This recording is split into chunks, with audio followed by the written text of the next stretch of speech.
Start with a quick introduction. I'm Simran Harichand. I'm a paid media lead at Hallam. We are a digital marketing agency. I have experience across B2C and B2B clients, various sizes, various budgets. If you give a fuck about my academic background, I have a master's in marketing. Outside of marketing, I'm a full-time cat mom. I recently adopted my second cat. I'm also tumbling towards the age of 30 this year, and I'm a little bit petrified. So I've adopted 2 grandma hobbies in the last 6 months. I can now crochet and bake sourdough, not at the same time. Anyone who knows me personally, some of my colleagues are in the room, and if you have heard me speak before, you would know that even though I run paid ads for a living, I hate watching them. I use an ad blocker when I can, and when I can't, I just zone out. However, a few years ago, I had an experience with a brand that really sort of stayed with me because of how good it was. And it made me feel like it would be a good idea to talk about it on a stage. So here I am. For context, I moved my cat, Hazel, from Pakistan to England in 2023.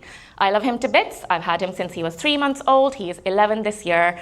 And while I would kill for him, the problem is that he meows all night. Still does, and he did back then. He meows inside my room, outside my room, in the living room, anything within earshot. And no matter how many times I wake up at 3 a.m. and tell him that I need good sleep to be able to go to work and afford his luxurious lifestyle, he doesn't seem to get the hint. So there I was, unable to sleep. Lo and behold, the universe heard my plea. And by the universe, I mean Mark Zuckerberg, because they're always listening. And my Instagram was inundated with ads from Loop earplugs. The first few ads they showed me were video ads. This is just a snapshot of one of their images ads, but there were a lot of video ads. It was just about people talking about the 3 offerings from Loop. They have Engage, Experience, Quiet. I'm well versed in it now. And I stopped and looked at every single one of those video ads because I had a problem at hand. I didn't know how to solve it, and I wanted to solve it. And those video ads were really educational. Nobody was telling me to shop now, buy now, so I stayed there. After watching like 7 videos within the span of 24 hours, I went onto their website and I went to the Quiet earplugs because I figured that's the one for sleeping. So of course they had a remarketing strategy in place, and everything on my Instagram turned into Quiet earplug ads. And as I lay in bed every single night, wondering if I'm ever going to sleep again, I would think about Loop earplugs and their ads and how it was possible to get a good night's sleep.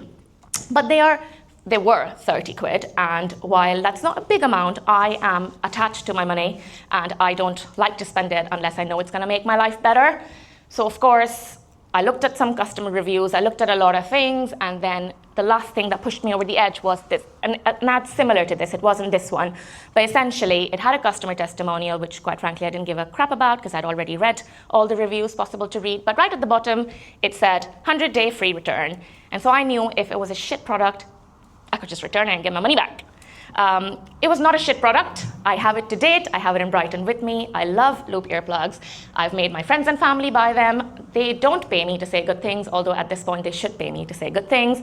And the reason why their advertising was so good, even though I absolutely hate looking at ads, is because they understood I'm a human being. I have 50,000 things on my mind. I don't have the time to waste and watch rubbish videos, so they educated me. They allowed me to decide what is the right product, and once I did, they showed me all the benefits and then told me that if I did buy it, it's a risk-free purchase. The truth is, ad placements are increasing by the minute. What used to be 1 ad between 2 Instagram stories is now 3. What used to be an ad-free Amazon Prime experience is now 1.5 minutes of ads from Fairy detergent every time I'm watching an episode of The Boys. And it's getting very frustrating, quite frankly. And alongside that, the human attention span is sort of going down. 8.25 is a number. Some people say 40 seconds another, 3 seconds another. But the truth is we just don't have the mental capability to interact with the number of ads that we're seeing. In a world like that, attention is no longer a free resource. If you want your ads to gain attention, they have to work hard and they have to earn attention. How do they earn attention? That's my 3R framework: refreshing, relevant, in the right place, at the right time. I know the last one is 2 Rs, but we're going to ignore that really fast. It is 3 Rs. I'll start with refreshing. I'm going to say the most obvious statement you're going to hear today. In order for your ads to earn attention, they need to stand out and be distinctive. I know it seems quite obvious, but you'd be surprised how many people are not doing that. Especially now in an AI targeting driven world where most of your ad platforms are sort of doing the hard work of targeting. If you run Performance Max, since its launch, it relied on search themes. AI Max, keywordless targeting. Advantage Plus on Meta, detailed targeting is being slowly taken away. So algorithms are taking over the work of targeting people. So the only lever we really have now is our creative. It is no longer our job in digital marketing to manually outsmart the algorithm and tell it that we can do a better job. It's our job to feed it good creative, good quality creative that talks to the people that we actually want to talk to. I'm going to address the buzzword of the last year, Andromeda. If you've been lucky enough not to get hit in the face by this word every time you open your LinkedIn, I'll bring you up to speed. It is Meta's ad retrieval system. Essentially, the old system had a scale problem because whoever is running Meta in this room, you would know you can have millions of variants because you can make creative optimizations, turn the music on, turn the music off, adjust Brighton color, add a profile card, so on and so forth. There's so much you can do. So at any given point in time, a Meta account is making so many different ads. And to be able to retrieve those, they needed a system that could handle that scale. So they came up with Andromeda. What does that mean for paid media? What that means is that now if your ads are looking even similar, they're going to get grouped together in one segment and only one of them will get served. I don't know how many of you are seeing that happen in your accounts, but I definitely am. So if your creative testing is limited to one ad with a CTA and one without, you're kind of living in 2010 and you need to move on from it. Meta is obviously not the only channel working with creative optimizations within AI. It's old news now, but Nano Banana Pro exists within Google Ads, so you can generate good quality images. What that means is you can generate good quality images, you can generate good quality images, the gentleman at the back can generate good quality images, and we're just kind of drowning in the sea of sameness with AI slop and everything starting to look the same. We work with a garden building client, and obviously, as their paid lead, I look at their competitor ads. 3 different ads, 3 different brands, 3 different platforms, 3 different placements, stunning garden rooms. Here's a garden room with a glass. Here's a garden room in someone's garden. How are we expected to remember what brand was what? Like, it's starting to look the same because on the screen, there's 3 ads, but when you're scrolling on your Facebook, there's not 3 ads, there's far too many. So when we pitched for their work as Hallam, the idea that we wanted to go ahead with was something that would stand out in the industry. The client is Arctic Cabins. They sell Scandinavian garden buildings that have a grill inside and a bar. It's a luxury. It's not a want. Sorry, it's a want. It's not a need. So the creative that we went ahead with was the perfect escape with a polar bear. The idea was to be able to sort of use a strategic creative that would talk to the people who have the disposable income to invest in a garden building like that, because it's not for everyone. I have a video that should have been a GIF, but it's not, so apologies. But essentially, the polar bear is dancing. I can dance a little bit to showcase what that would look like, but the polar bear is dancing, and the idea is to run that on reels and stories, etc., and get it to sort of attract the kind of people that we want to talk to, because our creative is a filtering method. If at this point you're thinking, well, Simran, it's quite easy to be refreshing and distinct when it comes to B2C, because, of course, I'm selling a garden building. But the heck do I do if I sell a software? Great question. I'm going to bust that myth with both stats and an example. LinkedIn did a study a while ago now, to be fair, but it found that emotional campaigns are 7 times more effective for long-term business growth than rational ones. 71% of B2B buyers claim that memorable creative does influence the perception of a brand. And the most important one for paid marketeers, 3 times more ad spend is required for brands that are not distinct than those are, because you are doing so much hard work because they don't know who you are. But what does that look like in practice? I'm going to give you an example from Hallam. And while you might think that it's because I'm from Hallam, I actually had nothing to do with this campaign, but I just love it. So I'm going to leave it to you to decide if you like it or not. Workbooks is the client. They are a CRM system. They came to us in 2024, 2 years ago, I think. And essentially, they compete with the likes of HubSpot and Salesforce, which are market leaders, and they wanted to find a share for themselves in the market. Jeff, top 10 sales reports split by region. Yeah, let me check.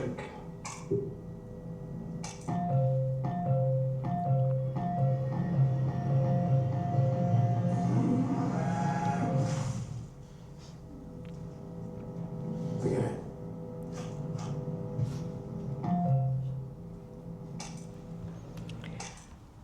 I love it. and my creative team told me that the shit that was shot at the actor through an air cannon was a mix of pesto and some nuts. I wasn't there for it. Great. So yeah, it is possible to think outside of the box. Having said that, having good, distinct, refreshing creative is not enough. Your ads also need to be relevant, which brings me to my second R. And with that, I'm going to make another obvious statement. In a world where we're drowning with ads, your ads need to actually be relevant to the people you're trying to talk to. And what that means is reducing the friction between somebody looking for a product or service you sell versus them being able to find you. Reducing that friction. How do you reduce that friction? You incorporate the principle of least effort. What is the principle of least effort? It is a behavioral theory, I think, that says that as humans, we are geared to choose the path of least resistance. You know, work smarter, not harder, less work, greater outcome.